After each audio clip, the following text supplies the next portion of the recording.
S two beauty and kitchen টিপসে সবাইকে স্বাগত। আজ আমি আপনাদের দেখাবো একটা ভীষণ জনপ্রিয় একটা পিঠেপুলির রেসিপি, সেটা হলো পাটিসাপটা। একটা অজানা পুরের পাটিসাপটা আপনাদের আমি দেখাবো। আমি জানি না আপনারা জানেন কি না। চলুন তাহলে দেখে নেওয়া যাক এই অজানা পুরের পাটিসাপটাটা কিভাবে বানাতে হয়। দেখুন, আমি পাটিসাপটার জন্যে 250 গ্রাম দুধ নিয়েছি, আর এই সামান্য একটু পাটালি আমি কেটে নিয়েছি।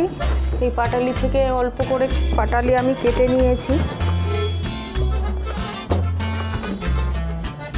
দুধে এটা দিয়ে দেব, দিয়ে আমি ভালো করে এই পাটালিটা দুধে মিশিয়ে নেব। আমি সামান্যই পাটালি নিয়েছিলাম, বেশি গুড় দিলে পাটিসাপটাটা আবার পুড়ে যায় তাড়াতাড়ি, ওই জন্য অল্প গুড়, পরিমাণ মতো গুড় দিতে হয়। আমি গুড়টা সব গুলে নিয়েছি। ময়দা দেবো, ছোট্ট 1 কাপ ময়দা আমি আগে দিয়ে মিশিয়ে নিয়ে দেখব ঘনত্বটা কেমন হয়। এই পাটিসাপটা করতে খুব অল্প পরিমাণ ইনগ্রিডিয়েন্টস লাগে, বেশি লাগে না। এই সামান্য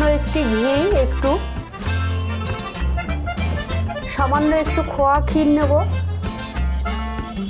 আর একটু দুধ রেখেছি অল্প করে,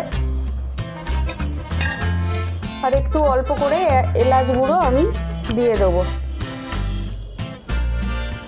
ভাড়ায় একটা জানা পুর আমরা সবাই দিই, কিন্তু একটা একদম অজানা পুরের পাটিসাপটা আপনাদের দেখাচ্ছি।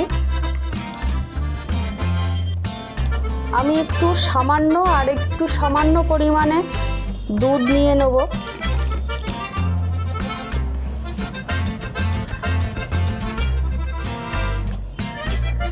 এর কনসিস্টেন্সিটা কেমন হবে আপনাদের আমি দেখাচ্ছি।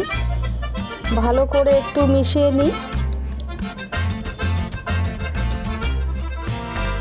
ভালো করে মেশাতে হবে, কোনো দানা দানা মতো কিছু যেন না থাকে। দেখুন, 250 দুধে আমি ওই ছোট কাপের 1 কাপ ময়দা নিয়েছি। আর আপনারা 250 দুধ হোক আর 500 দুধ হোক, আপনারা এর কনসিস্টেন্সিটা ঠিক এরকমই করবেন। এর থেকে আর ঘন হবে না, এর থেকে আর হালকাও হবে না, ঠিক এরকমই হবে। এই তাতে আপনাদের যদি আর একটু দুধ বেশি লাগে বা ময়দা যদি মনে করেন কম হয়ে যায়, তাহলে আরেকটু ময়দা মিশিয়ে নেবেন। যদি মনে করেন আরেকটু দুধ দিতে হবে, দেবেন। কিন্তু বারবার দেখাচ্ছি আমি, এরকমই না করলে হবে না। আমি ভালো করে মিশিয়ে নিয়েছি, মিক্স করে নিয়েছি। খোয়া ক্ষীরটা একটু গুঁড়ো করে নিলাম। আপনারা তো জানেন, সবাই জানা একটা পুর দিয়ে আপনারা এতদিন জানতেন, একটা সবাই দেন। আর এটা একদম অজানা, আমি জানি না আপনারা জানেন কি না। এই খোয়া ক্ষীর দিয়ে পুর করতে হয়। সামান্য একটু আমি 1 চিমটে দেখুন এলাচ গুঁড়ো একটু দিয়ে দিলাম। এটা অপশনাল, আপনারা দিতেও পারেন, নাও দিতে পারেন। একটু সেন্টের জন্য দিলাম।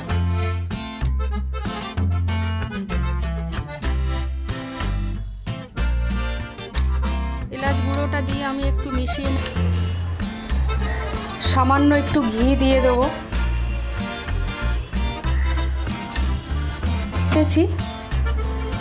এই বেগুনের বোটা দিয়ে ঘিটা আমি একটু চাটুতে লাগিয়ে নেব। গ্যাসের ফ্লেমটা লো হিটে রেখেছি।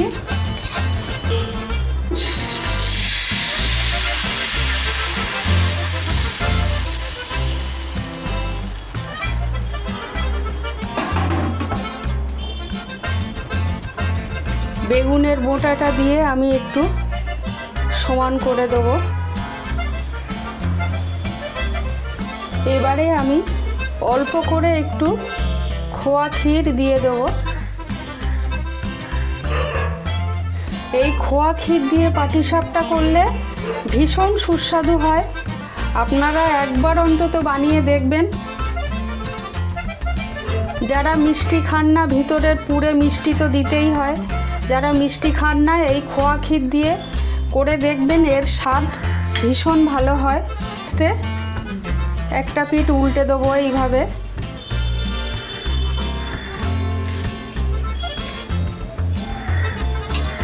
এইভাবে একটু ফোল্ড করে দেবেন, দুই দিক দিয়ে ফোল্ড করে দেবেন।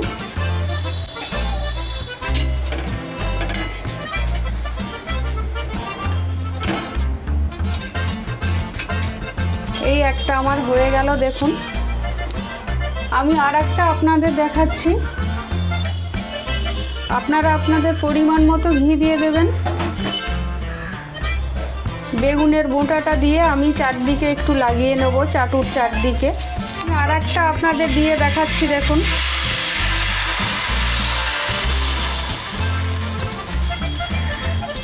পিঠে রেখে প্রত্যেকটা পাটিসাপটা এভাবে করে নেবেন। দেখুন আমার এক পিঠে হয়ে গেছে। আমি একই পদ্ধতিতে এইভাবে এর মাঝ বরাবর খোয়া ক্ষীর দিয়ে দেব।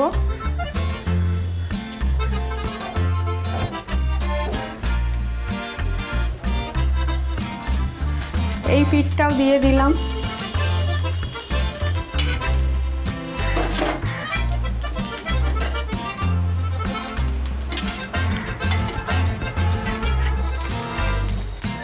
অপর পিঠটাও এরকমভাবে ফোল্ড করে দিলাম, দিয়ে একটু এরকমভাবে চেপে দেবেন, রাখবেন।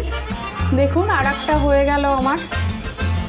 ঘনত্বটা আস্তে আস্তে একটু গাঢ় হয়ে যাচ্ছে। আমি আরেকটু দুধ দিয়ে নেব সামান্য পরিমাণে, দিয়ে আরেকটু ঘেঁটে নেব। আপনারা এই ঘনত্বটার দিকে, এই থিকনেসটার দিকে লক্ষ্য রাখবেন। আমি আরেকটু দুধ দিয়ে এভাবে দিয়ে নিলাম। এই শীতের বিভিন্ন ধরনের পিঠে পুলি পাটিসাপটা বিভিন্ন ধরনের আপনাদের আমি দেখাবো। এতক্ষণ ধৈর্য ধরে দেখার জন্য আপনাদের অনেক ধন্যবাদ। দেখুন আমার সব কটা পাটিসাপটা হয়ে গেছে। সবাই ভালো থাকবেন, সুস্থ থাকবেন।